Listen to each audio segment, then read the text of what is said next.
नमस्कार, आप सभी का स्वागत है स्वास्थ्य और सेहत से जुड़े हमारे खास कार्यक्रम मेडिटॉक में। मैं हूं आप सभी के साथ नीलम। दर्शकों, मौसम बदल रहा है और बदलते मौसम के साथ साथ कई बीमारियां दस्तक दे रही हैं।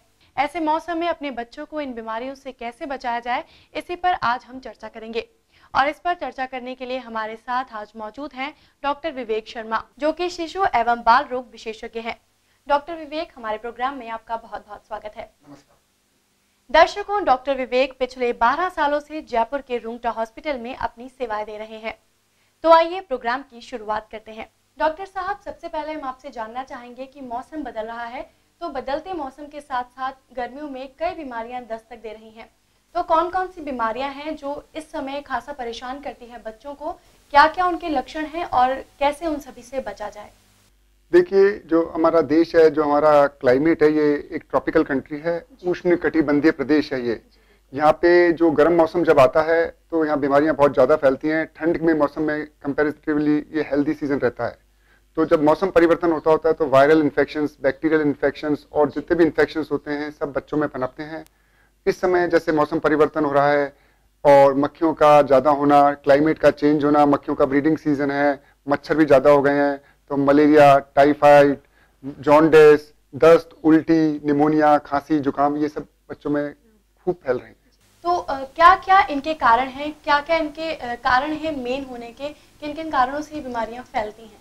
इनमें क्या होता है कि इस समय खान पान का, सफाई का और एनवायरमेंटल सफाई का सबका बहुत हमें ध्यान रखना होगा।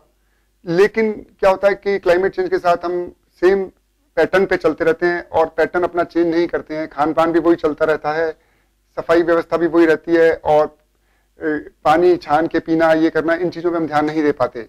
बाजार का खाना नहीं खाना चाहिए, सफाई की चीज़ें खानी चाहिए, मिठाइयाँ जो बाजार में सस्ती बिक रही है वो नहीं खानी चाहिए, फल फ्रूट खरीद के लेने चाहिए, लेकिन हम इन सब चीज़ों पर ध्यान नहीं दे पाते और यही कारण होते हैं कि जो इन बीमारियों में हमारे में फैलती हैं और आगे बढ़ जाती है। जी डॉक्टर साहब, जैसा कि आपने बताया कि इस मौसम में टाइफाइड, निमोनिया और जॉन्डिस जैसी बीमारियां खासकर बच्चों को परेशान करती हैं, तो इन सब बीमारियों के क्या कारण हैं और क्या क्या लक्षण हैं? देखिए, टाइफाइड एक बहुत मुख्य बीमारी है जो इस समय फैल रही है। ये गंदे पानी में पीने की वजह से, गंदा खान पान खाने की वजह से एक बैक्टीरिया होता है साल्मोनेला जो फैलाता है।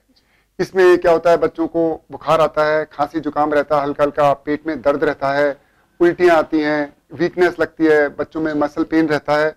तो ये सब लक्षण होते हैं और ये जब लंबे खिंच जाते हैं 5, 7, 8 दिन, तो टाइफाइड की तरफ डाउट जाता है। जैसा कि आपने बताया कि इस मौसम में टाइफाइड, निमोनिया और जॉन्डिस जैसी बीमारियां मुख्यतः बच्चों को परेशान करती है, मुख्यतः फैलती हैं। तो क्या क्या इन बीमारियों के लक्षण हैं, क्या क्या इन बीमारियों के उपाय हैं? ऐसा नहीं होता है, जॉन्डिस और टाइफाइड का लेना देना नहीं होता है, लेकिन जॉन्डिस जो है वो क्वाइट डिफरेंट चीज है और वो लिवर पे अटैक करती है और उसको हेपेटाइटिस बोलते हैं। इसमें भी ये खान पान से ही फैलता है, सफाई व्यवस्था न रखने से फैलता है।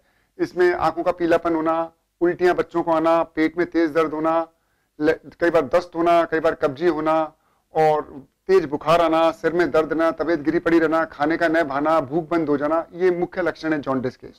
पेशाब का पीला आना, तो इस तरह के जब सिम्टम दिखाई दें तो डाउट जाता है कि ये पीलिया है, बच्चे को वायरल हेपेटाइटिस का सिम्टम है। डॉक्टर साहब, जैसा कि सुनने में आता है कि जब जॉन्डिस ज्यादा बिगड़ जाता है तो वो टाइफाइड का रूप ले लेता है, तो ये कितना सही है? बिल्कुल, ये टाइफाइड और जॉन्डिस है, इनको जितनी जल्दी आइडेंटिफाई किया जाए, जितनी जल्दी इनको रिकॉग्नाइज किया जाए, जितनी जल्दी पेशेंट डॉक्टर के पास जाएंगे और जितनी जल्दी इसका ट्रीटमेंट होगा, उतनी अच्छा इनका आउटकम रहता है, उतनी जल्दी बच्चे ठीक होते हैं, उतना रिकवरी जल्दी होती है इनकी। इनके लिए सर्टेन टेस्ट होते हैं, जैसे जॉन्डिस के लिए लिवर के टेस्ट होते हैं, SGOT, SGPT, सीरम बिलिरुबिन होता है, डॉक्टर जो कराते हैं, पेशाब की जांच कराते हैं, कुछ हेपेटाइटिस मार्कर्स होते हैं वो डॉक्टर कराते हैं। उनसे पता चल जाता है कि ये पर्टिकुलर, जैसे जॉन्डिस 5 तरह की हेपेटाइटिस होता है, ABCDE, तो A और E अपने यहाँ कॉमन है, तो उसका पता चल जाता है, तो डॉक्टर को पता लग जाता है 4 वीक लगेंगे, 6 वीक्स लगेंगे, तो डाइट कंट्रोल रहती है, बेड रेस्ट चलता है। बच्चों को पर्टिकुलर खाने से जो होती है वो सलाह दी जाती है कि जो क्या डाइट खानी है, घी तेल कम खाना होता है, कार्बोहाइड्रेट डाइट ज़्यादा, शुगर, फ्रूट जूसेस, नींबू की शिकंजी, छाछ, लस्सी, इस तरह की चीज़ें ज़्यादा खानी पीनी होती है, ठंडक में रहना होता है, रेस्ट करना होता है, तो उससे इसकी रिकवरी जल्दी होती है। तो कहने का मतलब ये है कि इन बीमारियों में ज्यादा से ज्यादा लिक्विड डाइट पे हम ध्यान दें, हैवी फूड जो है, भारी खाना है, वो कम मात्रा में खाएं, डाइट पे कंट्रोल रखें। डाइट कंट्रोल इन बीमारियों में बहुत जरूरी है, क्योंकि रिलेटेड टू लिवर और पेट की बीमारियां ही होती हैं, तो इनमें डाइट कंट्रोल बहुत जरूरी चीज होती है। डॉक्टर साहब, जैसा कि आजकल देखने में आता है, नवजात शिशु जैसे ही पैदा होते हैं तो उनको टाइफाइड और निमोनिया जैसी बीमारियां बहुत मुख्यतः होती हैं जो आराम से उनमें फैलती हैं। तो क्या क्या इन बीमारियों के लक्षण हैं और कैसे इन बीमारियों को नवजात शिशुओं में फैलने से रोका जाए? नवजात शिशु जो होते हैं वो ज्यादातर क्या होते हैं, माँ का दूध पीते हुए होते हैं। 6, 7, 8 महीने तक माँ का दूध पीते हैं। तो जब तक माँ का दूध वो पीते हैं तो उनकी रोग प्रतिरोधक क्षमता कुछ ज्यादा होती है। तो उनमें इस तरह की बीमारियां जो होती हैं, पेट की बीमारियां, लिवर की बीमारियां, ये मुख्यतः नहीं होती हैं। लेकिन मौसम परिवर्तन जो होता है, सर्दी से जैसे गर्मी आ रही है, तो इसमें इनको वायरल इन्फेक्शन होने की संभावना काफी रहती है। जैसे सांस की बीमारी होना, नाक ब्लॉक हो जाना, निमोनिया होना, एलर्जिक खांसी होना और पसलियां चलना, इस तरह की बीमारियां, सांस की बीमारियां इनको ज्यादा होती हैं। कभी कभी दस्त भी हो सकते हैं, लेकिन वो इतने ज्यादा नहीं होते। और ब्लड का इन्फेक्शन होना, जिसको हम सेप्टिसीमिया बोलते हैं, ये कॉमन चीजें होती हैं जो नवजात शिशु में होती हैं।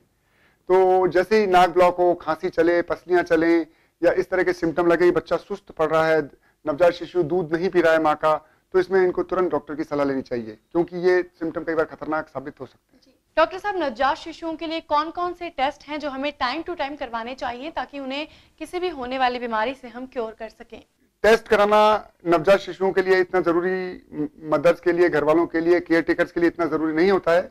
लेकिन उनको इस मौसम में डेंजर साइंस जो होते हैं कि भाई इस पर्टिकुलर डेंजर साइंस नवजात शिशु में क्या है, बच्चा जैसे सुस्त पड़ रहा है, बच्चा जैसे दूध नहीं पी रहा है, बच्चा जैसे पेशाब कम कर रहा है, बच्चा जैसे उल्टियां किए जा रहा है, दूध नहीं पी रहा है, तो ऐसे जो साइन होते हैं इनमें उनको आगाह किया जाना चाहिए कि भाई वो तुरंत चिकित्सक की सलाह लें। और चिकित्सक जो डिसाइड करेगा कि किस बीमारी का ट्रीटमेंट है, किस बीमारी के टेस्ट कराने हैं, वो डिसाइड करे। पर केयर टेकर्स की ये जिम्मेदारी होती है कि वो नवजात शिशु में जरा सा भी कोई डेंजर साइन लगता है या कोई खतरनाक साइन लगता है, जैसे बच्चा सुस्त पड़ गया, दूध नहीं पी रहा है, ऐसे कुछ कोई सा भी इनमें से साइन लगता है, तो उसकी तुरंत चिकित्सक की सलाह। डॉक्टर साहब, जैसा कि आपने बताया कि नाक से खून बहना गर्मियों में बहुत ही आम बात होती है, तो क्या इसके कारण होते हैं और क्या इसके उपाय होते हैं? नाक से खून बहने की जो गर्मियों में जो होता है, वो चेंज वेदर में क्या होता है कि थोड़ी सी जुकाम होती है और कई बार एलर्जीज होती हैं बदलते मौसम में। तो इससे नाक के अंदर जो झिल्ली होती है, जिसको म्यूकोजा बोलते हैं, नेजल म्यूकोजा, वो ड्राई हो जाती है, सूख जाती है बिल्कुल। उससे उसमें क्या है, इचिंग होती है। तो ज्यादातर बच्चे क्या है, खुजली कर लेते हैं और खुजली से वहां पे थोड़ा सा घाव हो जाता है, ब्लड आना शुरू हो जाता है। और कई बार ये नींद में ऐसा बहुत कॉमन होता है कि खुजली होती है, तो बच्चे नाक में खुजली करते हैं और ब्लड आना शुरू हो जाता है। तो कॉमन कारण जो होता है वो यही होता है, और अननोइंगली ना तो पेरेंट्स को पता चलता है ना बच्चों को पता चलता है। तो ऐसे में ज्यादा पैनिक होने की जरूरत नहीं होती, बदलते क्लाइमेट में ये बच्चों में बहुत कॉमन होता है। तो इससे बचने के लिए क्या क्या आप उपाय बताना चाहेंगे? इससे बचने के लिए है कि बच्चे ठंडक में रहें। नेजल म्यूकोजा ड्राई होता है तो थोड़ी सी कोल्ड क्रीम वगैरह उसमें लगाएं। कई ऑइंटमेंट्स आती हैं जो जब कुछ घाव हो जाए या कुछ हो जाए तो उसमें कुछ ट्यूब्स होती हैं, ऑइंटमेंट्स होते हैं, वो लगाएं, डॉक्टर जो एडवाइस करता है। तो ये इन सब चीजों को प्रिवेंट किया जा सकता है। जी डॉक्टर साहब, जैसा कि आपने बताया कि गर्मियों में तरह तरह की बीमारियां हैं जो दस्तक देती हैं, हमें परेशान करती हैं, तो गर्मियों में हमें नॉर्मली अपना खान पान कैसे रखना चाहिए ताकि ये बीमारियां हमें ना हो, इन बीमारियों से हम बच सकें? इस मौसम में जो मेन समस्या आती है वो 3-4 साल से बच्चों को लेकर 10-12 साल तक के बच्चों की समस्या मेन रहती है, क्योंकि टाइफाइड, मलेरिया, जॉन्डिस, दस्त, उल्टी इनमें ज्यादा फैलता है। क्योंकि ये बच्चे बाजार की चीजें खाना ज्यादा पसंद करते हैं, फास्ट फूड खाते हैं, जंक फूड खाते हैं, क्वालिटी कंट्रोल नहीं देखते हैं, कहीं भी टेस्ट के लिए कहीं भी खाना शुरू कर देते हैं, जिद पकड़ लेते हैं तो पेरेंट्स खिला देते हैं। तो पहला ध्यान तो ये रखें कि एक तो पानी की व्यवस्था जो बिल्कुल साफ हो, और ये जरूरी नहीं है कि हर जगह आरओ प्लांट लगाए या एक्वागार्ड लगाए। पानी उबाल कर ठंडा करके उसे सफाई से एक बर्तन में रखा जाए और उसी को यूज किया जाए रोज की रोज। दूसरा, बर्तन बिल्कुल साफ हो, गर्म पानी से धुले हुए हों। तीसरा ये कि खान पान की चीजें बाजार से जो लें वो बिल्कुल क्वालिटी कंट्रोल होनी चाहिए, ढकी हुई होनी चाहिए, उनमें कोई खुली चीजें नहीं होनी चाहिए। मिठाइयाँ वगैरह, चाट वगैरह, इन चीजों से लगभग दूर रहें। और पांचवी चीज ये, घर में भी जो खान पान बनाए वो सफाई से रहें। हरे पत्ते की सब्जियां होती हैं, ये वेजिटेबल्स होती हैं, टमाटर होते हैं, और जो चीजें कच्ची सलाद खाते हैं इनको बहुत अच्छी तरह धो के खाया जाए। और इन सब चीजों को अगर हम ध्यान रखेंगे तो इन चीजों को, बीमारियों को काफी आसानी से रोका जा सकता है। जी डॉक्टर साहब, बहुत बहुत शुक्रिया कि आपने हमें इतनी महत्वपूर्ण जानकारी दी। लेकिन फिलहाल हमारे प्रोग्राम में वक्त हो गया है एक छोटे से ब्रेक का। ब्रेक के बाद भी जानेंगे शिशुओं से जुड़ी समस्याएं और उनसे जुड़े समाधानों के बारे में। आप बने रहिए हमारे साथ।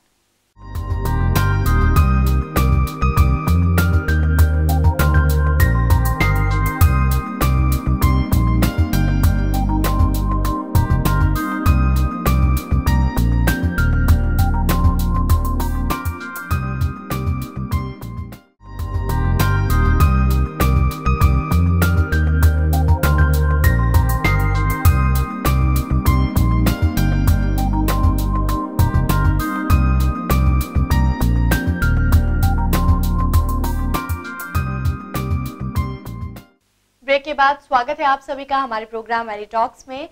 बात हो रही है बच्चों से जुड़े हुए रोगों और उनसे जुड़े समाधानों के बारे में। तो डॉक्टर विवेक, यहाँ आपसे जानना चाहेंगे कि आजकल स्वाइन फ्लू के बारे में अखबारों में काफ़ी पढ़ने को मिल रहा है, काफ़ी बीमारी फैल रही है। तो स्वाइन फ्लू है क्या और कैसे ये रोग फैलता है? बिल्कुल ठीक। स्वाइन फ्लू जो है, ये एक वर्ड है स्वाइन फ्लू। ये बीमारी जो थी ये सुअरों से आती थी और अब इसका स्ट्रेन चेंज हो चुका है, तो ये मानव से मानव में फैल रही है।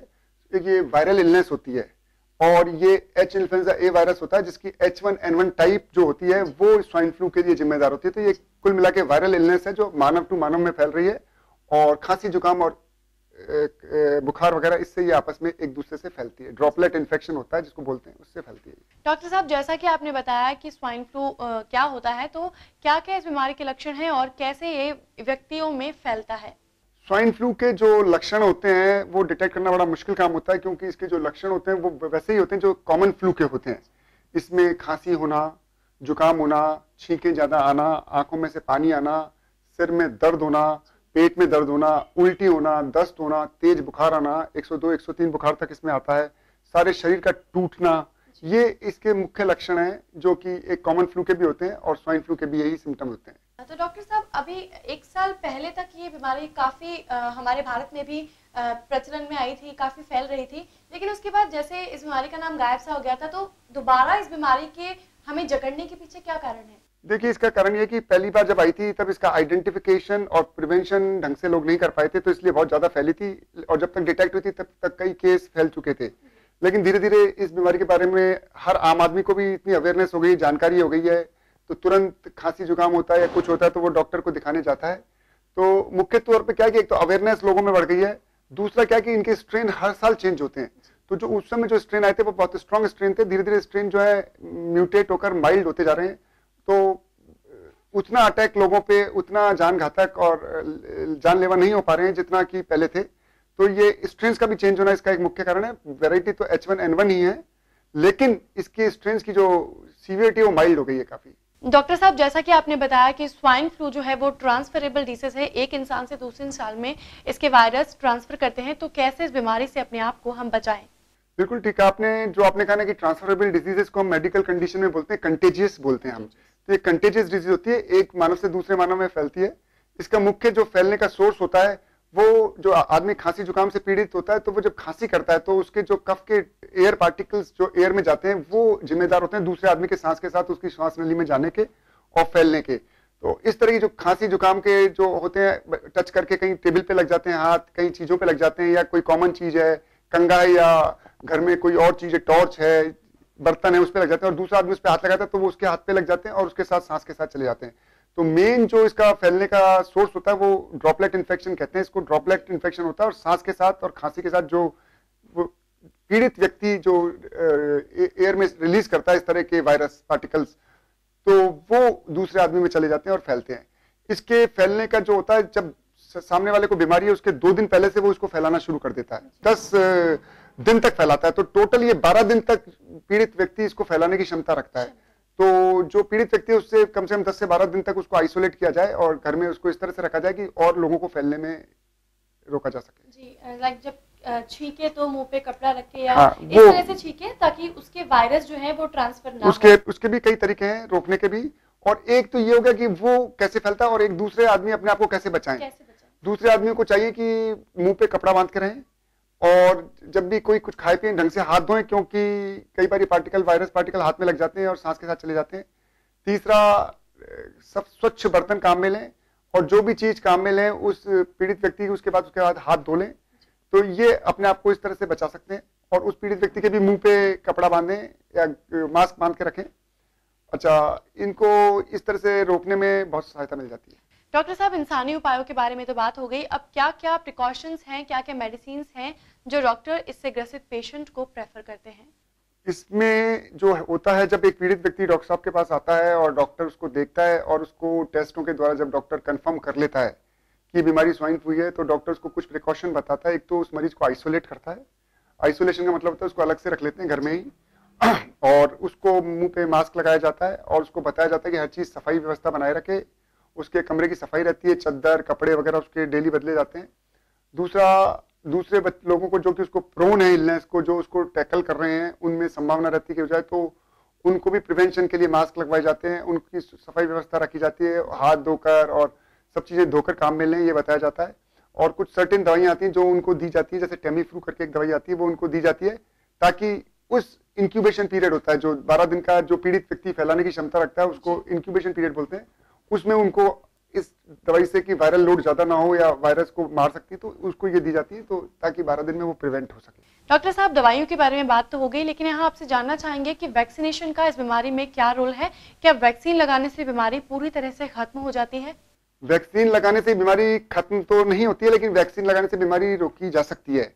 और हर साल ये जो स्वाइन फ्लू आता है, इसका स्ट्रेन हमेशा हर साल चेंज होता है।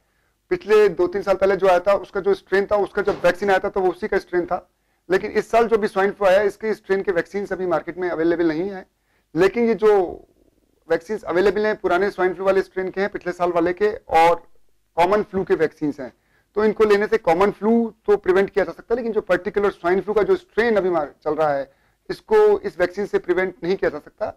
तो वैक्सीन का एज सच अभी इस एट प्रेजेंट, और हर साल ये वैक्सीन का स्ट्रेन चेंज होता है, 1 साल के लिए ये वैक्सीन बन के आते हैं, और इनकी 1 साल की एक्सपायरी होती है वैक्सीन की, और हर साल चेंज होते हैं। तो इस पर्टिकुलर ईयर में इस वैक्सीन का कोई औचित्य नहीं है अभी। डॉक्टर साहब, स्वाइन फ्लू से जुड़ी सारी बातों के बारे में चर्चा हो गई, लेकिन यहाँ हम आपसे जानना चाहते हैं कि अगर किसी माँ को स्वाइन फ्लू हो जाता है तो उससे बच्चे को हम कैसे बचाएं, क्योंकि बच्चा जो है वो माँ के सीधे संपर्क में रहता है। जो चीज है बहुत ध्यान देने योग्य है। जब माँ को अगर स्वाइन फ्लू हो रहा है तो माँ को बच्चे से थोड़ा दूर रखा जाए, और कोशिश ये की जाए कि बच्चे को आइसोलेट कर दिया जाए माँ से। और ये 10 to 12 डेज का कोर्स होता है, तो उस समय बच्चे को थोड़ा अलग रखें बिल्कुल। और दूध वगैरह भी माँ का हो सके तो ना पिलाएं, और पिलाएं तो माँ के अच्छी तरह मास्क वगैरह लगाए, हाथ वगैरह धुला के पिलाएं, और बच्चे को फिर दूध पिला के अलग रख लिया जाए, क्योंकि माँ जब खांसी करेगी या छींके देगी तो उसका ड्रॉपलेट इन्फेक्शन बच्चों में आने की संभावना रहती है। नवजात जी डॉक्टर साहब, तो नवजात बच्चों के लिए इस रोग से बचने के लिए क्या क्या मेडिसिन हैं? बच्चों के लिए एज सच तो कोई मेडिसिन नहीं है, और चूंकि वायरल इलनेस होती है और सेल्फ लिमिटिंग होती है, और 7 से 15 दिन में अपने आप ठीक हो जाती है, तो इसका यही ध्यान रखना होता है, और कोई खास बात नहीं है। जी डॉक्टर साहब, जैसा कि आपने बताया इससे जुड़े कारण और लक्षण और उपायों के बारे में हमें, तो माँ अपने खान पान का कैसे ध्यान रखे ताकि बच्चे को इससे बचाया जा सके?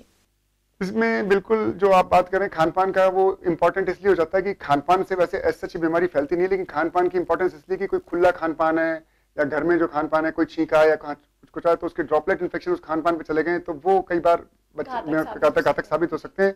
तो खान पान एक तो स्वच्छ हो, ढका हुआ हो, न्यूट्रिशियस हो, और ऐसे जब बीमारी स्वाइन फ्लू आप में फैल रही है तो कार्बोहाइड्रेट डाइट हो, इजीली डाइजेस्टेबल डाइट हो, और लाइट खाएं, फ्रीक्वेंटली खाएं, पानी खूब पिए, इसके लिए फ्रूट जूसेस खूब पिए, नींबू की शिकंजी पिए, और इस तरह से अपना न्यूट्रिशियस अच्छा रखें ताकि उससे रेजिस्टेंस पावर आपकी बनी रहे। तो खान पान में मेनली हमको यही ध्यान रखना होता है। तो डॉक्टर साहब, स्वाइन फ्लू के बारे में आपने बताया खान पान में कैसा ध्यान रखा जाना चाहिए, लेकिन जो इस बीमारी से ग्रस्त पेशेंट होता है वो डॉक्टर से कब संपर्क करे? क्या क्या इस बीमारी के कॉम्प्लिकेशंस हो सकते हैं, क्योंकि कुछ लोग जो होते हैं इस बीमारी को छुपाते हैं, तो क्या ऐसा करना चाहिए? ये बहुत इंपॉर्टेंट पॉइंट है कि इस तरह के आपको फ्लू के सिम्टम्स लगते हैं तो पहली बात तो ये होता है कि जो कॉमन फ्लू होता है वो 1-2 दिन 3 दिन में मैक्सिमम ठीक हो जाता है, लेकिन इसके बाद भी अगर फ्लू के सिम्टम्स परसिस्ट कर रहे हैं तो एक तो आपको तुरंत डॉक्टर की सलाह लेनी चाहिए, और डॉक्टर आपको कुछ दवाइयां एडवाइस करते हैं, कुछ भी जो एडवाइस करते हैं वो फॉलो करनी चाहिए। लेकिन डॉक्टर की एडवाइस लेने के बाद ये नहीं कि उसके बाद फिर हम बिल्कुल बच जाए, लेकिन कुछ इस तरह के साइन होते हैं जो अगर हमें लगते हैं तो हमें दोबारा तुरंत डॉक्टर की सलाह लेनी चाहिए, जो कि खतरनाक साबित हो सकते हैं। जैसे स्वाइन फ्लू के अंदर जब तक कॉमन स्वाइन फ्लू चलता रहता है या रूटीन फ्लू चलता रहता है, माइल्ड टाइप का होता है, तब तक तो कोई दिक्कत नहीं है, वो कॉमन फ्लू की तरह होता है।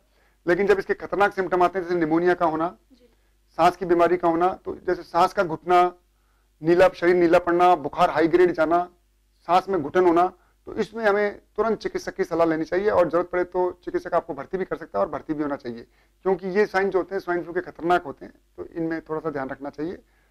और रही बात इसके कॉम्प्लिकेशंस की, कॉम्प्लिकेशंस इसके जो होते हैं बहुत, एक तो फेफड़ों पे होते हैं, जैसे निमोनिया होना, अक्यूट रेस्पिरेटरी डिस्ट्रेस सिंड्रोम बोलते हैं, जिसमें सांस तेज चलने लग जाता है और सांस फेलियर की ओर जाने लगता है, कई बार सांस रुक भी जाता है, तो ऐसे में इन पेशेंट्स को वेंटिलेटर पे भी डालना पड़ता है और कई दिन तक वेंटिलेटर पे रखना पड़ता है, और ब्लड में इन्फेक्शन फैल जाता है, सुपर एडिड कुछ इन्फेक्शन हो जाते हैं, जैसे सेप्टिसीमिया बोलते हैं, वो जाता है, पेशाब का आना इनमें कई बार बंद हो जाता है, और कई बार खतरनाक दस्त लग जाते हैं जिससे डिहाइड्रेशन हो जाता है, कई बार ये इन्फेक्शन की वजह से अन्य अन्य इन्फेक्शन ब्रेन तक पहुंच जाते हैं, अनकॉन्शियस हो जाता है पेशेंट। तो ये सब चीजें जो हैं ये बड़े कॉम्प्लिकेशन है, इनको रोका जा सकता है अगर टाइमली डॉक्टर की सलाह ले ली जाए, और कोई खतरनाक डेंजर साइन हमको लगता है तो डॉक्टर के पास हम कांटेक्ट करते हैं। जी, तो डॉक्टर साहब के कहने का मतलब ये है कि जैसे ही बीमारी के बारे में पता चले तो इसे छुपाने की बजाय तुरंत अपने डॉक्टर से संपर्क करें ताकि समय रहते इस बीमारी को क्योर किया जा सके। जी डॉक्टर साहब, अब मैं आपसे जानना चाहूंगी कि इससे रिलेटेड कौन कौन से टेस्ट होते हैं जो डॉक्टर पेशेंट्स के करवाते हैं? इससे रिलेटेड ज्यादा टेस्ट तो नहीं होते हैं, लेकिन इससे रिलेटेड स्वाइन फ्लू का जो एक स्क्रीनिंग होती है वो एक टेस्ट होता है, तो उससे पता चल जाता है, वो H1N1 टाइप स्क्रीनिंग पकड़ लेता है, तो पता चल जाता है कि स्वाइन फ्लू पॉजिटिव है। तो किसी भी कॉमन फ्लू में जो 3-4-5 दिन से ज्यादा लंबा खिंच रहा है तो डॉक्टर एक टेस्ट कराते हैं, अगर वो पॉजिटिव आता है तो उसका मतलब ये होता है कि एक तो उसके जो केयर टेकर्स हैं, घर में रहने वाले हैं, पेरेंट्स हैं, भाई बहन हैं बच्चे के, उनको प्रिवेंटिव ट्रीटमेंट दे दिया जाए, और बच्चे को भी हम देते हैं ताकि थोड़ा सा वायरल लोड उसका कम हो सके। और तीसरी चीज है 10 से 12 दिन बच्चे का ध्यान रखते हैं कि कोई खतरनाक साइन या कोई डिटोरिएशन उसकी सांस में या कोई निमोनिया या इस तरह की चीज ना हो, और उसको ऑब्जर्व कर लेते हैं। तो इससे क्या है कि टेस्ट कराने से पॉजिटिव आने से तो उसको ऑब्जर्व करने में हेल्प मिल जाती है, और एक केयर टेकर्स और उसके अटेंडेंट्स और उसके जो पेरेंट्स, बच्चे के भाई बहन और घर में रहने वाले हैं, उनके प्रिवेंशन के लिए काफी सहायता मिल जाती है। जी डॉक्टर साहब, बहुत बहुत शुक्रिया कि आप हमारे प्रोग्राम में आए और मौसमी बीमारियों से संबंधित सारी जानकारियां हमें दी। तो दर्शकों, बात सिर्फ इतनी सी है कि गर्मियों का मौसम है, बदलता मौसम है, मिजाज मौसम का बदल रहा है, तो अपने खान पान पे ध्यान दें, ज़्यादा से ज़्यादा तरल पदार्थ, तरल आहार, लिक्विड डाइट अपने भोजन में शामिल करें, खान पान का ध्यान रखें, सफाई का ध्यान रखें, तभी अपने आप को बचा सकते हैं। अगले प्रोग्राम में किसी और जानकारी के साथ फिर होगी आपसे मुलाकात, तब तक मुझे दीजिए इजाज़त। नमस्कार।